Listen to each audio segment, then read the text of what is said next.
Double revers pour Donald Trump. Le chef du FBI a nié les accusations du président américain qui affirmait avoir été mis sur écoute par l'ancien président Barack Obama pendant la campagne électorale de 2016.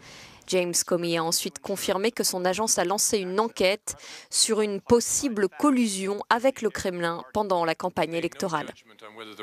Nous n'avons pas établi si les Russes ont réussi d'une manière ou d'une autre à avoir un impact sur l'élection. Je tiens à être clair, ce n'est pas dans le rapport parce que nous ne nous sommes pas prononcés là-dessus.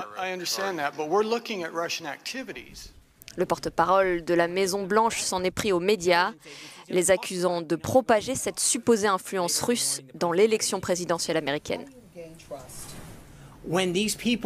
Quand des gens des deux partis, des personnes nommées par Obama, des élus démocrates, des élus républicains disent qu'il n'y a pas de preuves suggérées, alors là, ce n'est pas seulement pour moi, mais pour vous. Dites non. Sur le réseau social Twitter, le président Donald Trump a qualifié toute cette affaire de collusion avec la Russie de fake news. L'audience a révélé une fois de plus que Donald Trump vit dans son monde, où les choses se passent dans son imagination plutôt que dans la réalité. Mais cette affaire avec la Russie pourrait un jour devenir très dangereuse pour la Maison-Blanche. Jamais dans l'histoire des États-Unis, il n'y avait eu d'enquête criminelle sur une éventuelle collusion entre un président en exercice et une puissance étrangère hostile.